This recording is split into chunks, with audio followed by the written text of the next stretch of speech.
Coming up, a Sad Styles production.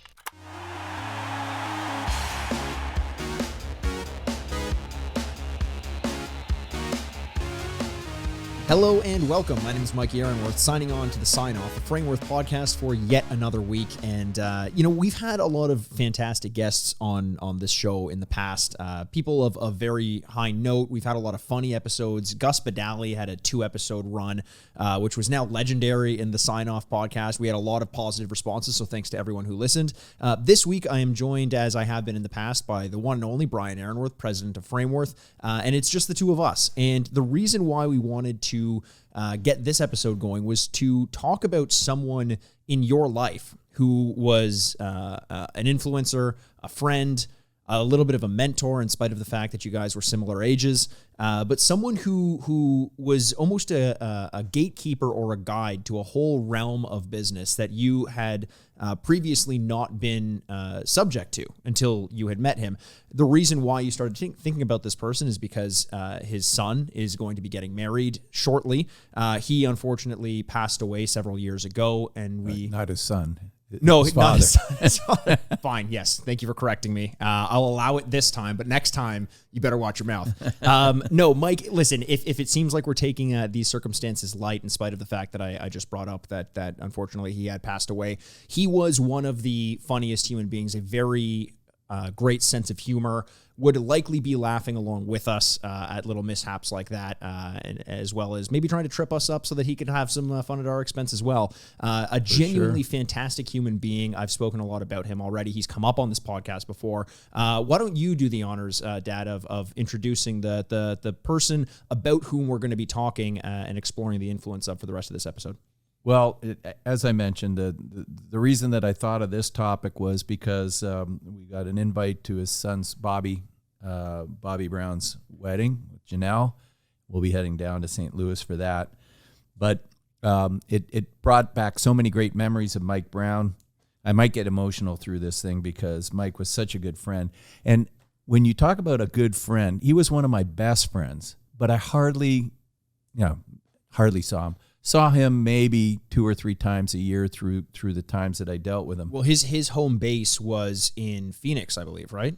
Yes. Phoenix, and you obviously being in Toronto don't have a ton of opportunities to get down to see him. Well, I always liked to. Nice having a friend that lived in Phoenix, especially during the wintertime when you could write a business trip. Fair. Yeah, that makes sense, yeah. So Mike Brown was introduced to me by Brad Jansen, former guest on the show. 2-time guest. Twice, yes. Back in the days where Wayne Gretzky was working with Upper Deck and then decided that he should handle his own memorabilia. Right. So he set up a company called WGA, Wayne Gretzky Authentic, and set up Mike Brown, who happened to be his brother-in-law, to run the company. Right. And it's important to say, we've also brought this up on the podcast before, WGA Authentic is, WGA is a almost... People look for signed WGA products as almost like a further form of authentication for Wayne Gretzky's products because they existed only at a set amount of time, a unique line of items. Right. They were doing a lot of experimentation with things like canvases back when the industry wasn't really doing that. So if you have, for example, a signed Wayne Gretzky jersey, this is not to disparage Upper Deck at all, very high quality products, but a lot of people will actually look for that WG certificate of authenticity because there was only so many amounts of time that you could get it, and it's, in fact, they're not making them anymore. Yeah, it was a limited window. I'm trying to think the time frame that would have been, maybe 96 through 2006 or 7. Sure. What had happened was Mike was put in charge of this company. They established a memorabilia company so Wayne could control his product line, etc. Not that Upper Deck didn't. So the original Upper Deck products were out there, right? While Wayne was still playing, but Mike took it to another level. Some of the best images of Wayne were done in a limited edition format so that they can't really do them again. Sure. So some of those items that were iconic images were used in those days, and so they can't do the same thing because they made a limited edition and small editions of 99. Right. So when I heard through Brad Jansen that Wayne was setting up his own company, I said, one of the mistakes that I thought that they were making was selling, products when they were with Upper Deck, selling products, just photos and pucks and things like that, Right. and jerseys by themselves. And I said, you can't control the look and the feel of the products if you're just selling them. If somebody buys an 8x10, puts it in a cheap frame, resells it, it isn't commensurate with a superstar Sure. like Wayne. So my theory was they should have a standard look and feel, and everything has to be designed specific to the piece. And for the price, you're going to add the framing, which was where we were, kind of making our revenue. Right. And so I wanted to make that pitch. Well, Brad made the pitch with me, or said I can make the introduction, and he was good friends, as those of you have heard the previous podcast. He was good friends with Wayne, and so thereby good friends with Mike, his Right. brother-in-law. Right. Now, Mike, his brother-in-law, was married to Jeanette, who is Janet Gretzky's sister. Right. So that's how that kind of all shapes Right. up in terms of the who knows who and how he got involved from the outset there. Right. So now Brad takes me down. He says, I'll make the introduction. You fly me to L.A. Typical And- Brad. Yeah, yeah. yeah. I'll do it, but I got to be Yeah, involved. I gotta be involved. And you have to pay for it. Yes. Yeah. Yeah. So that was Brad. His favorite expression is, "I'm like crime, I don't pay." That's fair. So I think he said it 4 times on our episode. Too, yeah, so, and he's still saying it. so Brad and I fly down, and we have a meeting with Mike Brown in his small new offices, and we just hit it off. And it was a great day for me, albeit I think there was a golf game planned that Brad had intentions on, making sure that we got out for a golf Sure. game as well as part of that deal. And so we did a quick meeting, and then off we went to play golf. Before you get to that, first impressions of this person who you have no idea is going to become a huge part of your life. I'm sure you had heard the name before meeting him, but you didn't have much of a sense of what his involvement was. So I'm sure you're thinking you're going to walk into the office and see someone who's like intimidating, or someone that's going to be testing you to make sure that you can hang with the big boys, that sort of thing. You're this guy coming in from Toronto. Tell me what it was like then, if not that, to meet Mike Brown. What was he ended at? What Well, was he I had like? no idea what Mike would be like, and I was kind of nervous. But he was such a mellow, easygoing guy that you immediately kind of relaxed and just talked business. Now, he was pretty astute, so he's asking the right questions and why do you think it would go better? But he liked the strategy and bought into it right away. Sure. He felt that, Wayne's product should be marketed in a way that kept the consistency and the quality there. And so it was right in line with the way he was thinking. Did you feel like you immediately sort of passed the test, or was there a test? Was it immediately? No, Mike, I got to tell you, it immediately felt relaxed when he's such a laid back guy. Yeah. Smart businessman. And the one thing that I did notice about him was he was, as any of the Gretzky relatives or anybody in that circle, is very protective of Wayne's brand. So he didn't want to make any promises or go down any path that wasn't consistent with what he felt and what Wayne felt his brand should be. Sure. And that's why our product, looked really good to him. Yeah. Now, it's interesting. I keep thinking about this kind of first step of a journey that you were about to go on that really did shape the rest of your life and your career. I mean, I feel like you would have still had your relations with some local players and some other players in the NHL, but that is different. The forward-looking element of sports memorabilia and getting involved in the league's new players and the current teams, and that is one thing, but it almost feels like you mentioned the idea of a circle. Mike Brown being in the circle and everyone in that circle protecting Wayne and his image. It's hard to broach that if you weren't there from the beginning, right? So was there an added sense of nerves or not desperation, but like an understanding that this was a big step in your career when you were going to meet him? No, you know what? Funny. my wife, your mother, always used to say that. Leave my mom out of this. No, Yes.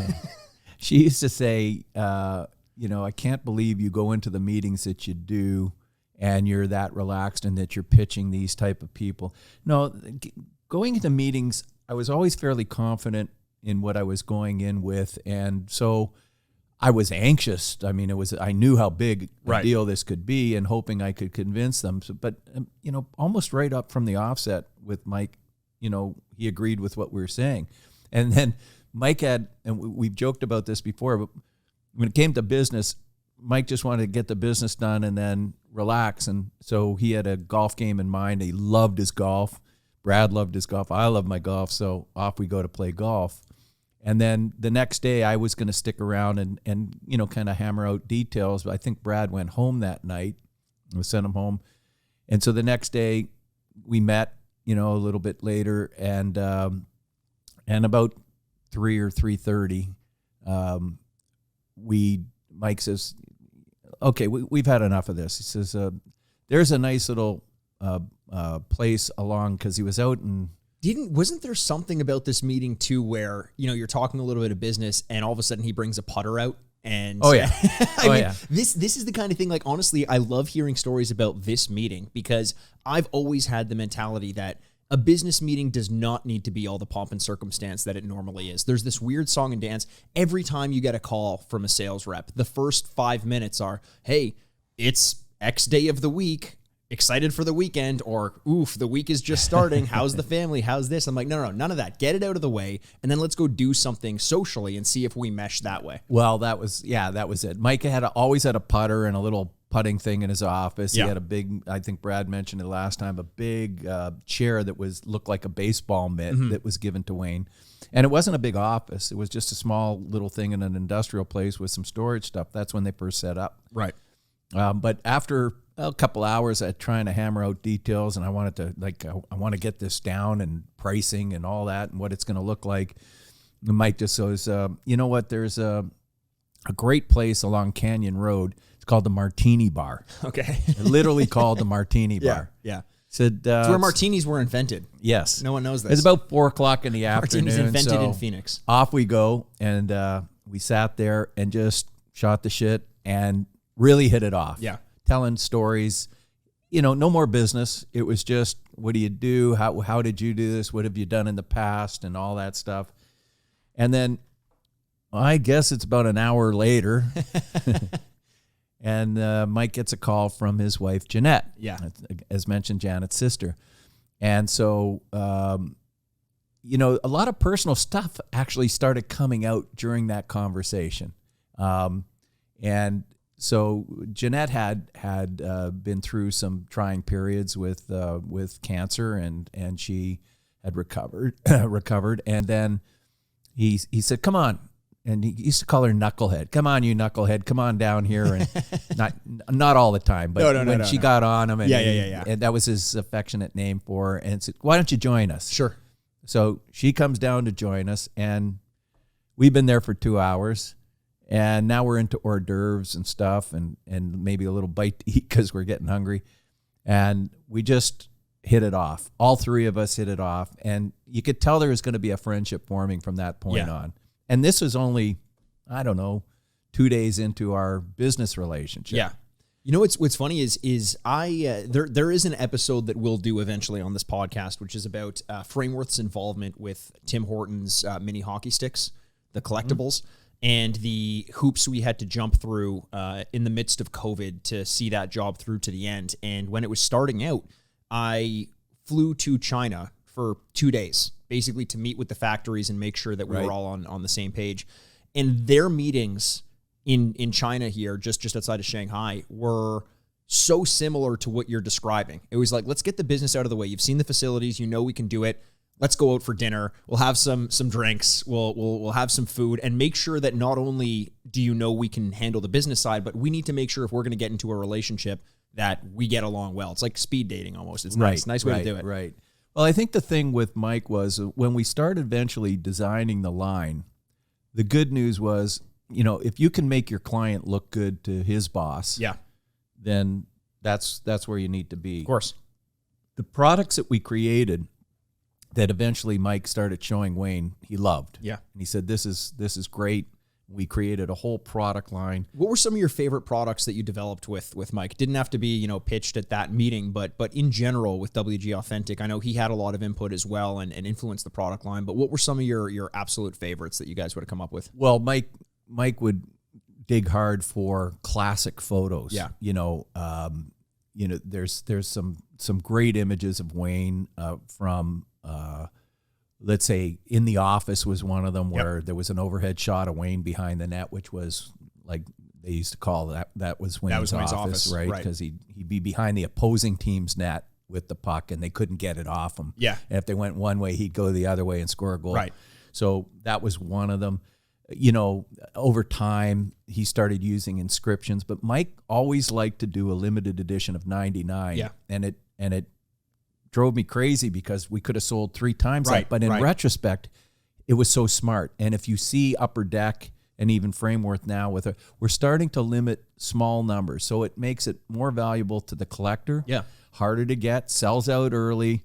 And then the collectors have to go to the secondary market and find it. So everybody, things appreciate and value quicker. Right. Mike came up with that at the beginning. I thought it was a bad strategy, but in retrospect, it was a great strategy. Now, you mentioned, I don't know, maybe you do or don't have specific items in mind, but you mentioned Mike doing some digging for iconic shots. And that is something that I think was really game-changing in the market. It used to very much be, here's an 8x10 photo that I have of a player that I got at a card show, whatever. It's just a generic action shot, and this is what I'm going to get. Therefore, that's what I'm going to get framed. But it seemed like you and him together almost had this sense that a product could be more of a piece of art as opposed to just an image. And this goes back to the earlier stories we told of you with your dad, my grandpa, creating an artist's rendering of, say, Daryl Sittler, and knowing that this was a sports piece that was also a work of art. But at the time, the resources to find these images, these artistic, quote unquote, artistic images in hockey must have been more difficult than they are now. I mean, you didn't have the resources of going online and searching Getty Images. The Hall of Fame certainly didn't have their photos available through an FTP archive. Where do you know where he was going? You could go through the team. They had a lot of photos. You could go Getty did have some, but it wasn't like you just go online and just searched 1,000 photos. Mike kind of knew where the access was. Sometimes you had to buy the rights from a specific photographer. Right. Another great shot that we found was Gordie Howe. It's called The Hook. Oh, yeah. And it was when Wayne was playing in junior, and he met Gordie Howe, his hero, for the first time. Sure. And Gordie was character. I knew him pretty well as well. And Gordie took one of the sticks and he kind of put it around Wayne's neck, who was sitting in a jacket and tie. And that piece sold out almost immediately. Right. It was a young Wayne Gretzky, right? Like a very young Wayne Gretzky. Yeah. I mean, I think it was Pee Wee. Yeah. Something like that. And what was really cool was Mike found an image when Wayne was, I think, ready or in the NHL, just at the beginning of his career, with Gordie doing the same thing in the same pose. Yeah. That was funny because when my dad was in the office, Gordie came by one time and we sat my dad in the chair. I think you did too. No, I wasn't. I was watching it. And he posed the same way. So my dad had that same shot with Gordie.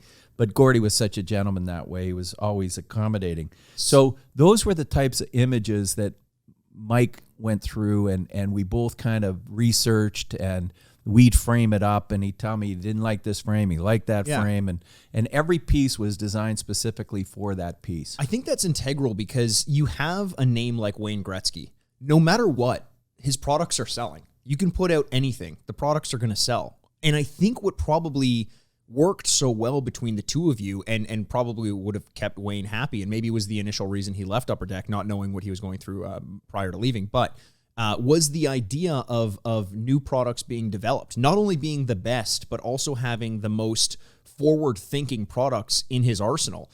To have a team like you and Mike working on that for him, probably... Well, yeah, you know what? Here's something that comes to mind. Upper Deck at the time was the company. I mean, they had the card business. They had, some of the biggest stars in the game. Were they as into memorabilia at that point? No, I think to be honest with you, and not trying to sound egotistical, Frameworth changed the way that the wall decor looked. Not Right. jerseys. Like Right. Upper Deck was into jerseys and cards and maybe some signed photos and pucks. But Frameworth, I don't even know that they had a picture frame division then. And neither did Steiner or any of those people. So we didn't start as a memorabilia company. We started as a picture frame and art company. Yeah. So we took our knowledge and started creating stuff that looked really nice. Frameworth and Steiner, Upper Deck, all those companies were on two very different paths. And then all of a sudden, Upper Deck looked up and our path put us ahead of them. And they had to, at least in terms of that element in of terms of the memorabilia. credit them, they caught up pretty quickly. But I remember going to see Steiner back in the early 90s, and we were purchasing product from them, autograph stuff. And they had a room that they did their framing, which was just a cheap black frame. Right. They ended up, the room was not much bigger than the room we're in right now. Right. And that was for the whole framing. We had 20,000 square foot factory that was solely devoted to that. So Frameworth, if I'm proud of one thing, is that we kind of changed the way the memorabilia thing was looked at. And Wayne, because of that, Wayne was at the forefront. So when Upper Deck was doing their stuff, it was very limited in quality. So when Wayne saw what we did, it was kind of ahead of the curve. Right. Now take us back then to the dinner that you're having with Mike and Jeanette, the dinner and drinks. What? Well, we never got to a table. We just sat at the bar. Okay, fair. So this is a business meeting turned university style night out. Let's keep it going all night long. How does that trip end? How does that night end? That night ends with me taking a cab back to the hotel and waking up with a very sore head the next day. And that's just because of all the ideas you were throwing back and forth, just, of course. Really stressed out. We had, so every time I went to LA, which was great, they were based out of LA at the time, and we would do a little business, talk. There was really not a big reason for me to go anytime, but I'd want to make sure I went there. Yeah. And we would go, and I think Wayne had a home on in Thousand Oaks, Sherwood Country Club. And all those things, like Mike treated you like a friend. So if he was going over to Wayne's house, but pretty soon after, you were trusted. So if he was going over to drop something off to Wayne's house, I'd be invited. Yeah. And the things that happened because of my friendship with Mike over and above the memorabilia. I mean, one day we dropped something off just after the Masters. And Wayne says, come on in for a drink and sit down and shoot the shit. So we went in, and the family's there, and I'm sitting and I'm pinching myself. I'm sitting in Wayne Gretzky's home on Sherwood Country Club, which he invited us to play. And all of a sudden the doorbell rings, and somebody answers it, and in walks Mark O'Mara. So those that you don't know, had just won the Masters. Oh. And he was on the course that day, practicing for a tournament that was coming up, as some side tournament. And, hey, Wayne, how's it going? And he sits down and starts talking about how he won the Masters and what happened when he was on 18 and he sunk the putt. And then he's talking about, well, we got to get there and play sometime, Wayne. And I'm sitting there drooling. Get there as into Augusta. Invite me. Me. That was my dream course. So Mark O'Mara sits there. Then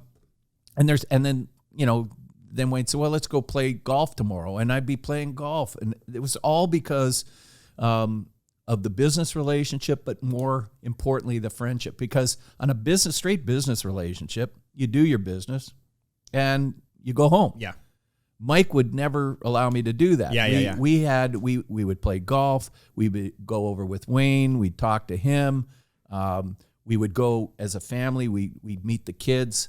We've been on family vacations with them. So that's another, there's a great story. You'll remember the Florida cruise. So after a while, I said to Mike, look, we've got to go on a cruise together with both families. Right. So it was Bobby and Alex. To discuss business. Yes, of course. To discuss new frame ideas. So this was based out of what we used. My wife and I like to go on cruises, so we kept talking about it. Mike says, I'd like to try one of those. So we decided to go on a cruise with the two families. And it was Mike and Jeanette and Alex and his daughter, Alex, and Bobby. Yeah. And they were kids. And you guys, the three of our kids, Chris, Mikey, and was it Nicole on that trip? I thought you were asking what our sister's name was. No. Chris, Mikey, and who was it? Coley? What was her name? Anyway, so we go on this cruise ship, but it was, what was it? The pandemic at the time? Oh, it was Norwalk or something? Or SARS? No, not SARS, not SARS. I think it was Norwalk, yeah.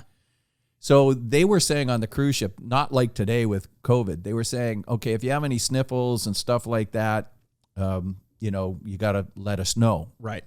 Well, we get to Florida because they were flying in from LA and we were flying in from Toronto. So we booked a hotel or motel. I didn't have a lot of money back then. So it was a motel. And we all stayed there in Miami somewhere.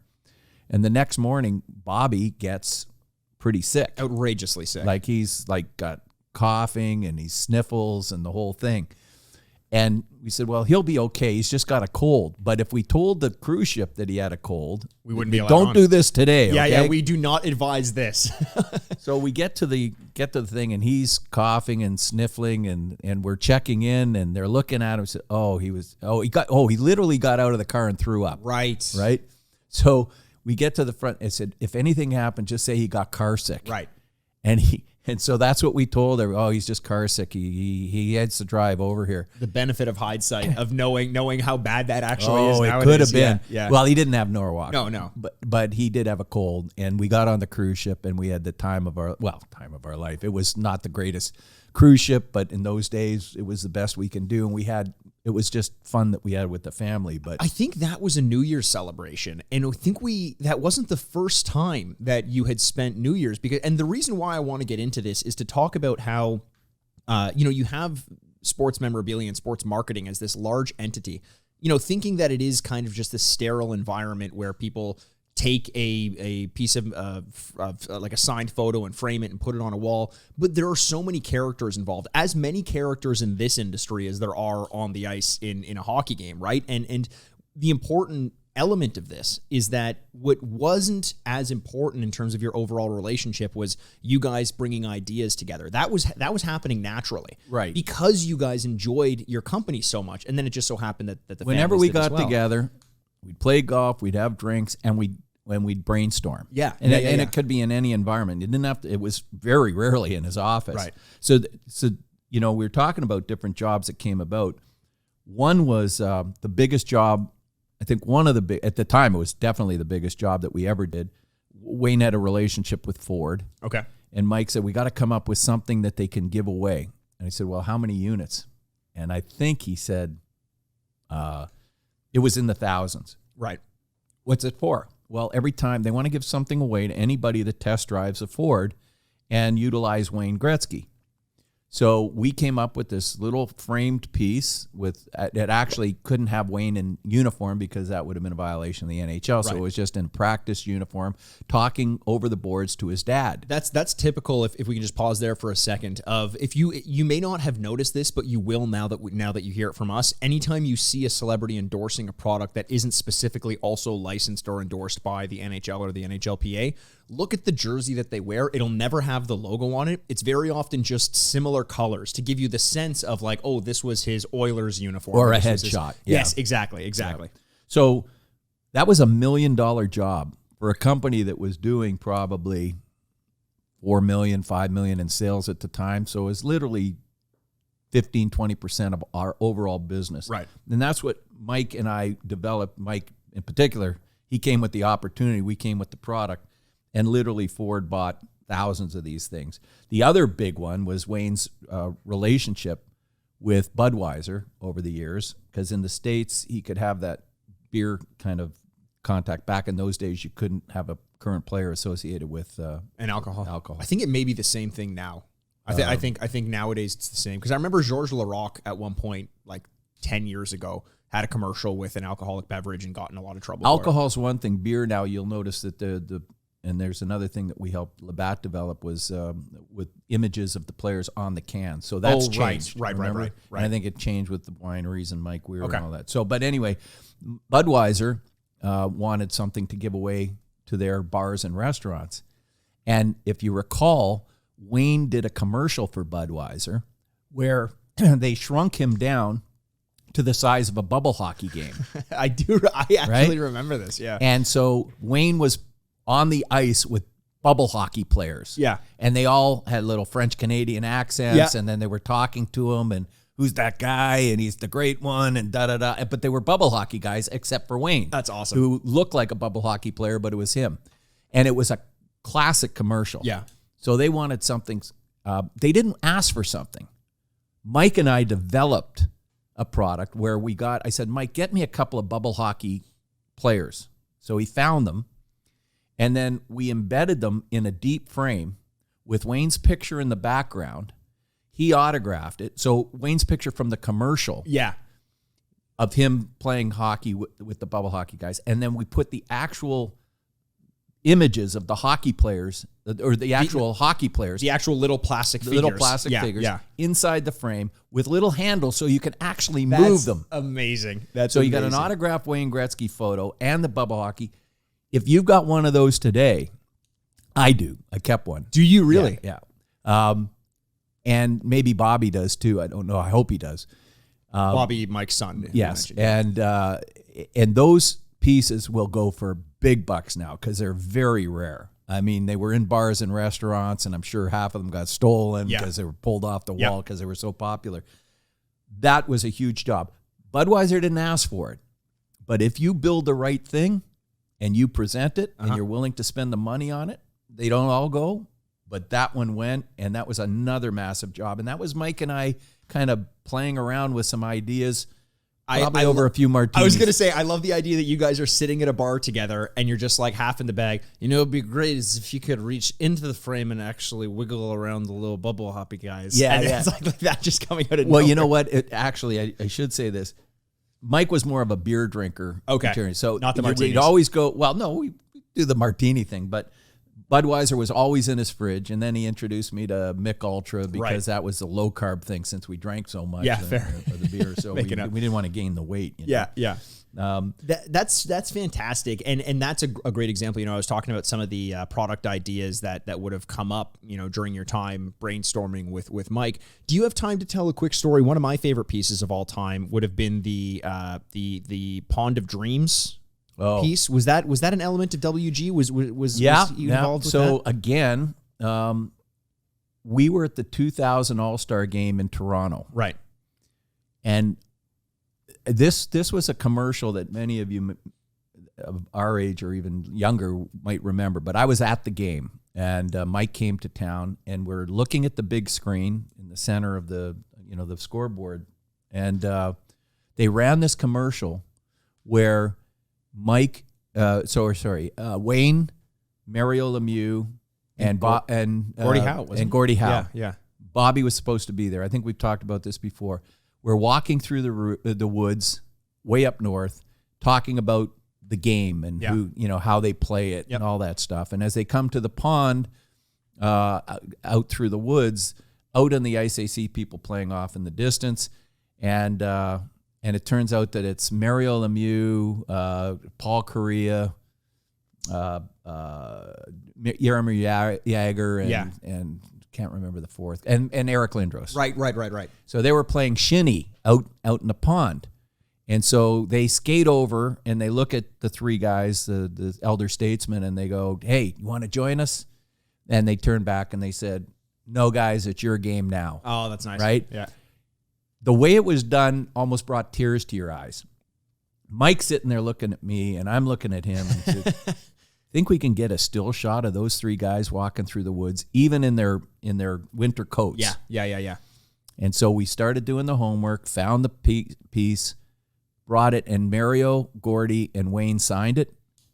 It sold out in like no time That's at all. amazing. I love that. And it's a gorgeous piece, too. And so we did the regular edition of 99, and then it was so popular, we did a canvas edition as well. Right. And the funny thing was, another story, so Mike invites me out to play in a Wayne Gretzky and Friends golf tournament out in Calgary, I think it was. Ginla was there, Mike Weir, I think. There was a bunch of celebrities there, and it was a Pro-Am tournament.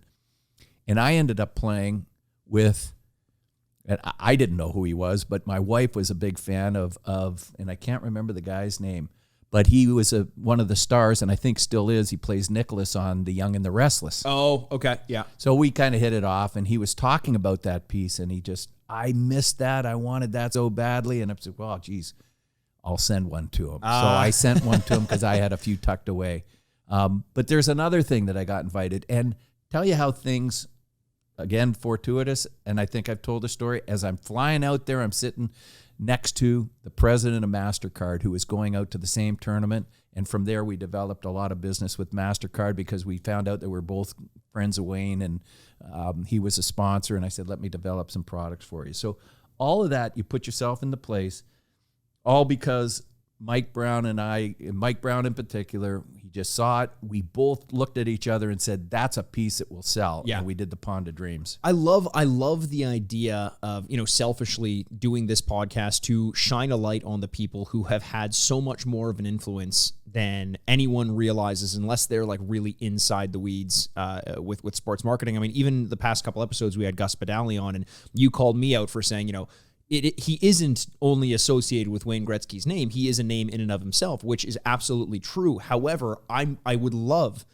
if we continue to talk about these people in a way that brings them up in popular consciousness, because otherwise I think it's easy to sort of let these names filter to the sidelines but we keep talking about the Bobby Orrs, the Wayne Gretzkys, the Gordie Howes, and I think similarly we should talk about these people who have had such an influence behind on the our scenes, lives. they're there. And sure. Mike was a visionary, albeit nobody would have thought of him that way at the time because he was just so laid back and mellow, right, easygoing. There wasn't anybody that I know didn't like Mike. Yeah. I mean, you talk to anybody now, from people that have met him through the years, from the Gretzky camp to anybody. Yeah. And they all love Mike and Jeanette. Yeah. And so we haven't talked enough about Jeanette, but the two of them were such a team together. And, the things that happened, and I can mention one after another. One day I get a call from Mike. This is how great he was to me. He says, Brian, he says, I don't know if you can make it down here, but he says, I've just arranged to do a signing with Muhammad Ali. Oof. I said, when? Yeah. I said, I'll be on the first flight. And he called me. I mean, you can't have a million people around for the signing. No. Do you want to help me with the signing? Yeah, sure, Mike. So I fly down. Now he's based out of Phoenix, and I fly down, and I literally sat side by side with Muhammad Ali helping do the signing. And it was just Mike and myself, Muhammad Ali's handler, Muhammad Ali. Now, by this time, he was only a piece of him, Sure, of his original sure. self, but he was still able to sign his name, and he, had the whatever it was, he couldn't speak very well. He's kind of, but anyway, I met Muhammad Ali thanks to Mike. And Mike always looking out for other people in the industry. Just a great person to have around at all times. Now, I've got a question though. Your impression, I want to get your impression on, obviously you've worked in this industry a long time. If you mention the name Wayne Gretzky and that Wayne, people, they gush over that, right? Oh my God, what did you say to him? This and that. You've gotten to a level of comfort with Wayne that it's no longer, it's always... You never get over it. You never get yeah. over it, but it's not like you're, fumbling over your words or anything like that. No. But, you talk about a guy who it seems like he's even more firmly entrenched in that sort of lifestyle in Mike Brown. When he's calling you about Muhammad Ali, or when he's sitting in Wayne's place when the guy who had just won the Masters, Mark O'Mara, comes in to tell stories, is he getting the same thing out of it, or is he just so laid back and comfortable that it's almost like these are just other people? He never showed it. Yeah, he never showed it. I mean, like I shouldn't say that. You know what? So another situation. Yeah, Mike got sick with cancer. Right. So it was pretty tragic because Mike had dealt with his wife going through all of that. Then Mike ended up getting cancer. And just towards the end of his life, he was the 2010 Olympics. Right. And so Mike didn't have a place to stay at the time, or he hadn't booked anything. He wasn't really planning to go there. And I know Wayne went up there, but I invited Mike. I had rented a condo there. You went out, and I brought the family out, and some of our, everybody took turns coming out. I stayed the whole time. Of course. But Mike wanted to bring Bobby up, his son. And so they both came and stayed with us for a night or two until Wayne realized that they were up there, and then invited, said, come on, stay with us. He had a little more room in his place than we had in ours. But we say, did Mike ever get excited about things? He didn't show it a lot, but the one guy that I remember him kind of bubbling over and showing me pictures, one of the big stars back in the day, he was a big hockey fan, Chicago. Vince Vaughn. Vince Vaughn. Okay. He went out to dinner with Wayne, and Vince Vaughn was there. Yeah. And he had a picture with Vince Vaughn, and he was so excited about that because he loved Vince Vaughn. Yeah. Right? Yeah. So to get a picture with him. And so we had a great time together. And, of course, Canada won gold. And to top it all off, Sidney Crosby got the gold medal goal. Right. And so that was huge in the partying in the streets. But that was another great moment. And it was important for him to go and take his son, Bobby, to experience that. Well, I believe he passed away in July of 2010. Does that sound about right? I think it might have been shortly after I think so. that. But it is nice to hear that he still felt like an excitement about celebrity. I feel like a lot of us feel shame for that in some way, especially if you're in the industry. The thing is, like, you want to show the least amount of excitement, especially when the people are involved. But, like, God, you can't, it's a natural feeling to have it bubble over every so often. I was just listening to an interview with Kirsten Wiig, and she was talking about meeting people for the first time. Yeah. And she's just like us. She's just as excited, know? And so you never get over it. It's the way you handle it. And if you handle it right, it doesn't, you get the right response from the celebrity. Yeah. If you handle it wrong and you gush over them and you ask them to do things that they're not comfortable doing. Hey, can you phone my son and tell him how, they hate when you do that, or most guys do. Yeah. Hey, can you get on the phone and wish somebody a happy birthday? Right. Leave me a voicemail message. I've heard a lot of people say that the voicemail message thing is not a fun one for them to do. You mentioned Bobby, though. Bobby, his son, going out there. And Bobby had pretty significant involvement with Wayne Gretzky's family, especially in the Wayne Gretzky school. The school that was taking place, and he did a lot of the merchandising, advertising. I think he traveled around. Well, so the first time I met, so the one big thing that Mike had worked on was setting up Wayne Gretzky's fantasy camp. Right. And so that started in Phoenix. Actually, I think when Wayne was, just before Wayne coached or when Wayne was coaching. And so it was supposed to be a 1-year deal. Right. Big deal. And we talked about this before. Full Jim set of Jerome's equipment. episode. Yeah. And all that stuff. But Mike was the one that kind of put it all together. Mm-hmm. And he did, and it was so much work, especially the first one. Once you got to find equipment people that are going to donate equipment, and we donated the frames and that, so I got to play, and we played in all the years. The interesting thing about Bobby is, and Bobby and Wayne's son Ty. Yeah. They first came to the camp, they were kids. Yeah. And, we came and we all wanted to win the Wayne Gretzky trophy. Sure. So they divide up the teams as evenly as they could.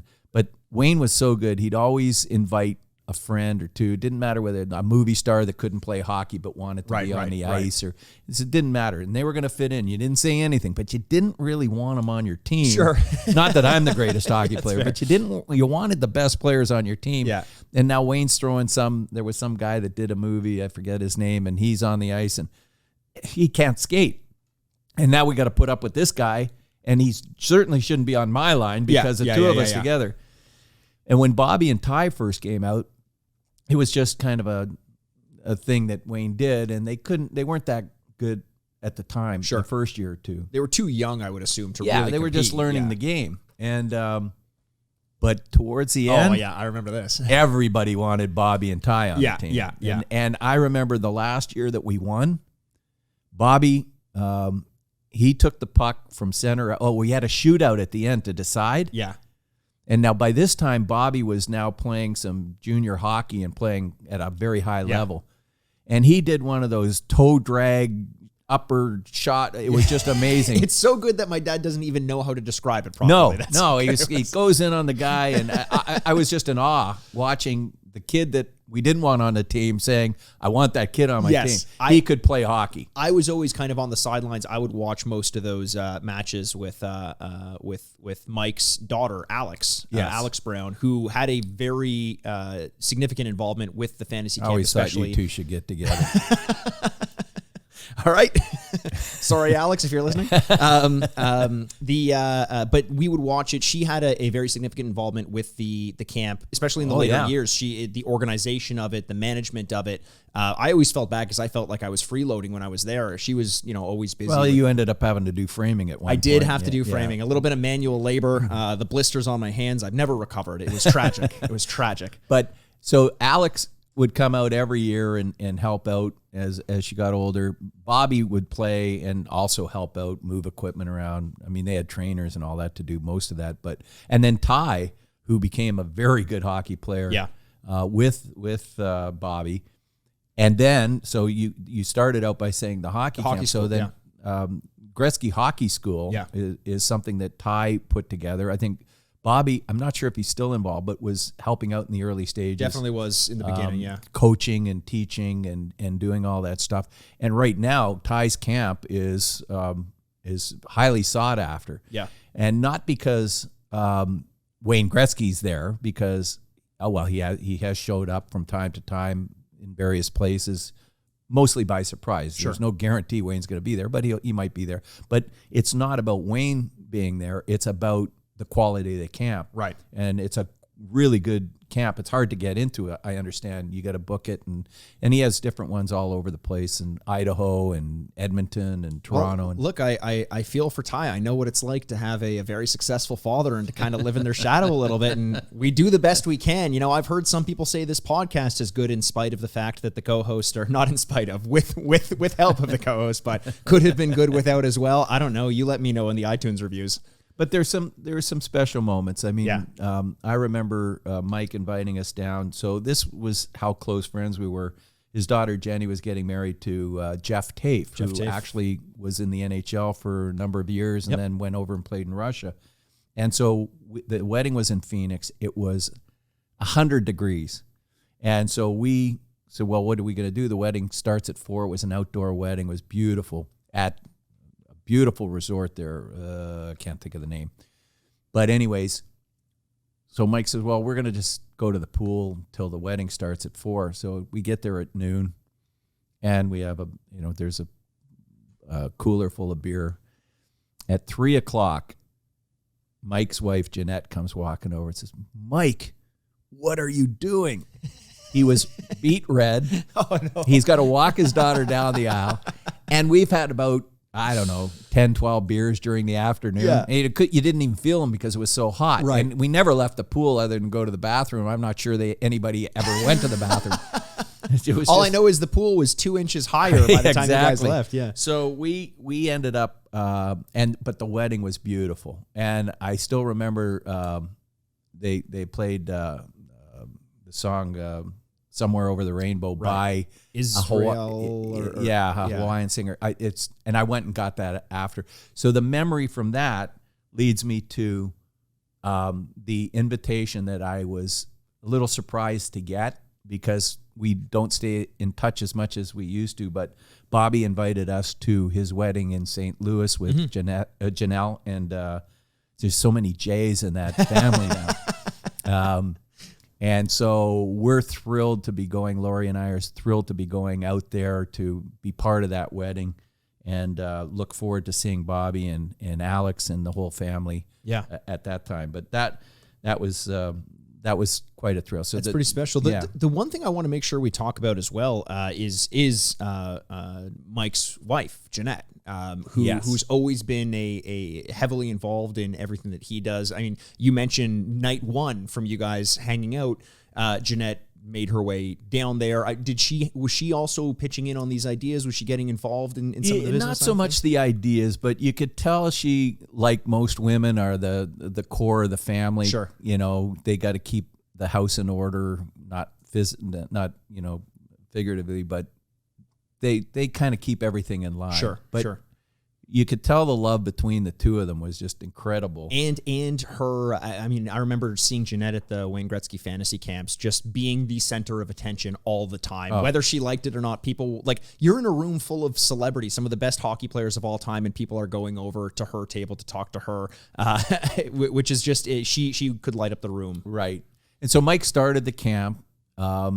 Jeanette had recovered from her bout with cancer, and then as time went on, Mike ended up with cancer, and then he passed away, and then the camp went on, and so Jeanette used to come out to the camp, and we'd spend some time with her there, and then unfortunately her cancer came back, and so that was pretty devastating for everybody. Yeah. But the kids are strong, and they kept it going, and there's a whole legacy that they left behind. Well, you talk about the legacy and just sort of the easygoing nature of Mike, and how you mentioned earlier, and I think this is significant because I don't want to gloss over this. A lot of people will say about someone they know, there wasn't a single person in the world who didn't like this person.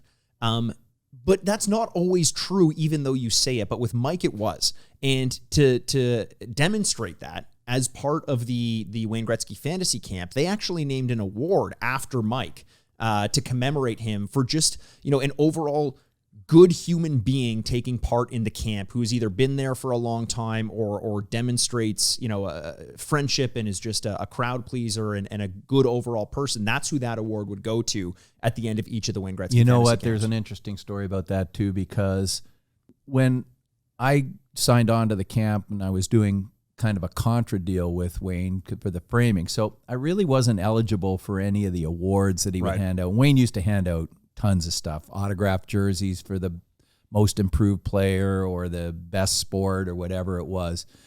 But when Mike passed away, they named the trophy after him, which was just an important award because it was like I forget exactly what the reason for it was, but it was like a guy that everybody who embodied, got along with, who embodied the spirit, of the camp. Mike. Yeah. Okay.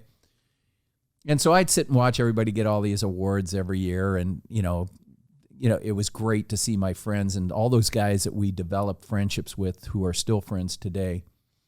And then, but the one award that I would have treasured once Mike passed away, the one that I always wanted to get, more so than winning the trophy, was the winning trophy, was the Mike Brown Award. Yeah. And I knew that the 15th year was most likely going to be the last year. Right. And I didn't think Wayne really kind of paid attention to anything I did out there other than, we were friends, but Sure. it was more about the campers that came in every year.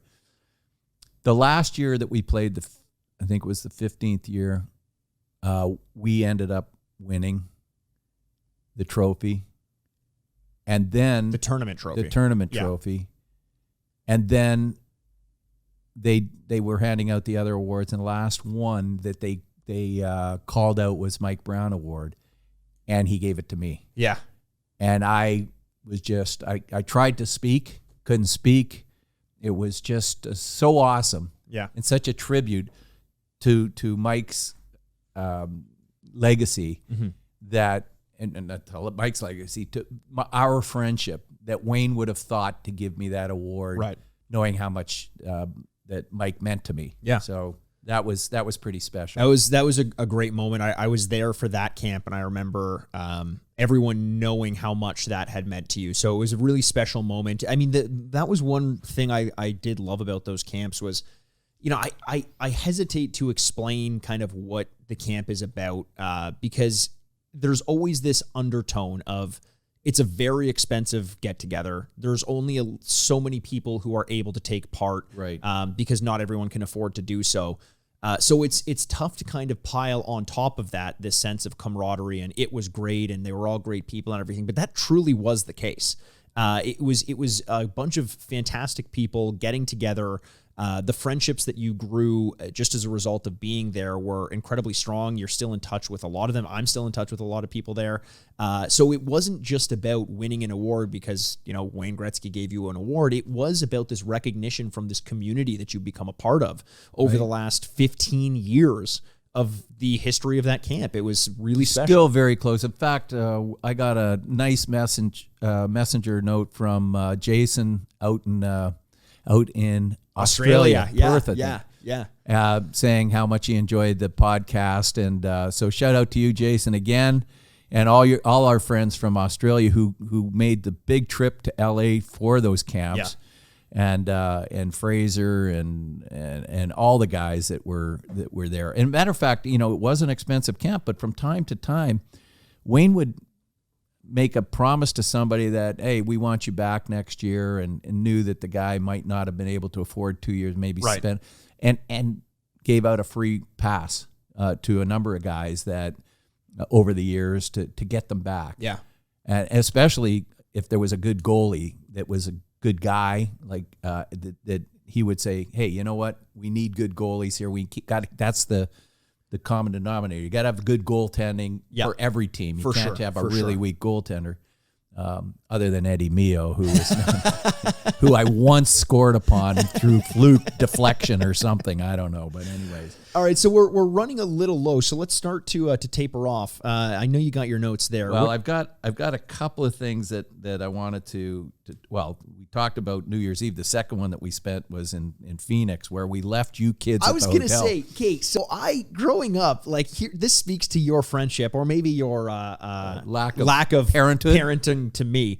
The first New Year's Eve that I ever spent without my family, we went down to, was it in Phoenix? It was in Phoenix, and we went there as a family. I was there with my sister, Coley. I'll remind you of her name because you forgot it the first time you were bringing it up. And you decided to just leave us and go spend New Year's on your own. I was alone. Wait a second. It was across the street. You guys are old enough, and it was at Tommy Bahama's at a bar upstairs. Yeah, we Mike had booked it. A babysitter, and it was the two of us on New Year's. It wasn't exactly what we'd wanted. By the way, you mentioned Tommy Bahama's. You're talking about cruising, drinking beers by a pool, and Tommy Bahamas. Like, that is painting such a picture of what your life was like at that point. Mike got me into the Tommy Bahama wear, like the baggy shirts and the embroidered back. And and I will never throw this out.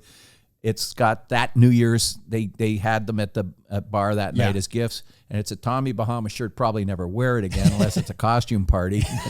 But it has the big New Year's martini glass, champagne glass on the back. That's amazing. So we left you guys at the hotel, and you guys created havoc around the hotel. And then, but we did come back and sat by the fireplace later that evening and partied.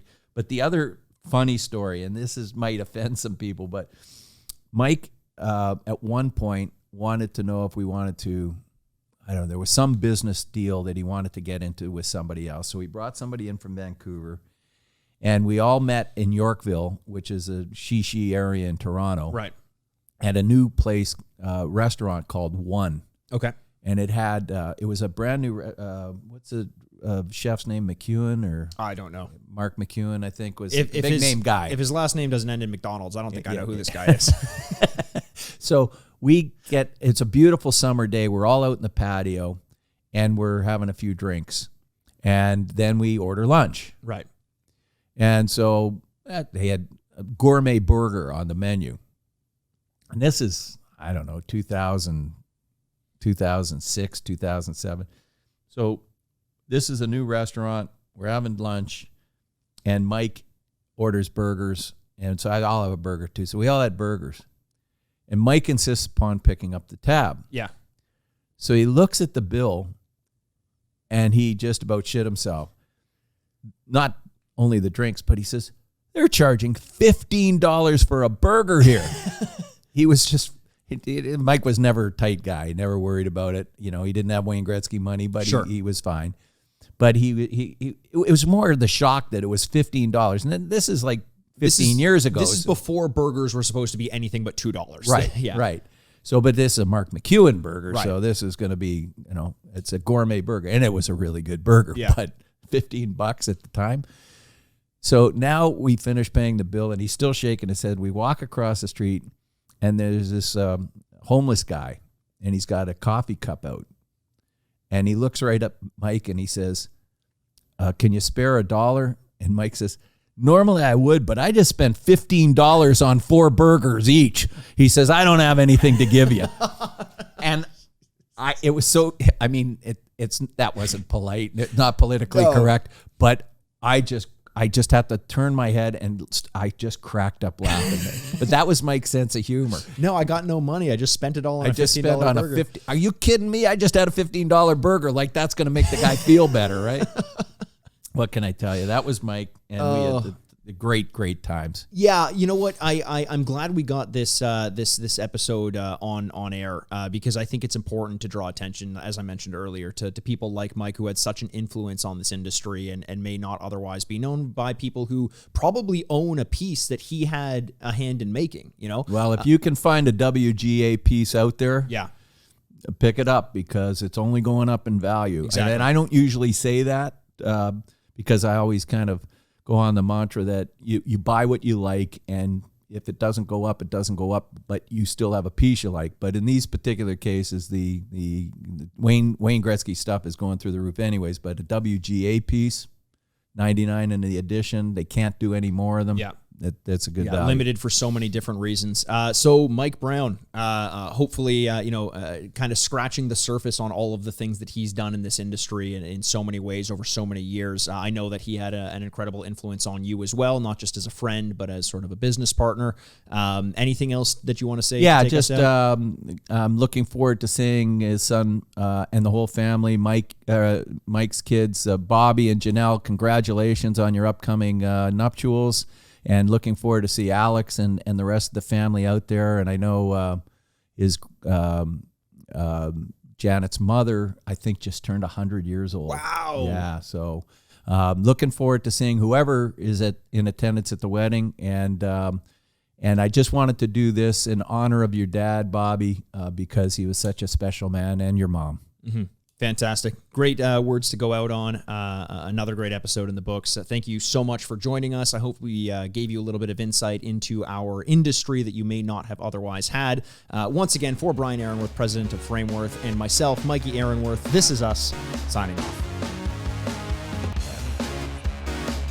Well, ladies and gentlemen, we made it to the end of yet another episode. Thanks again so much for joining us. You can find videos of all of our episodes on YouTube by searching the Sign Off Podcast. You can also follow us on Twitter at Frameworth Sport or Instagram at Frameworth Sports. And hey, if you're not sick of me yet, you can find me on Twitter over at Retrograde Mikey, or you can always find me embarrassing myself over on Instagram at Ehrenworth. The Sign Off is a proud product of Fadoo Productions and Sad Styles Productions. Executive producers Mikey Ehrenworth and Andrew Bascom. Until next week, this is Mikey Ehrenworth, signing off. Furnished by Sad Styles Productions. Get into it.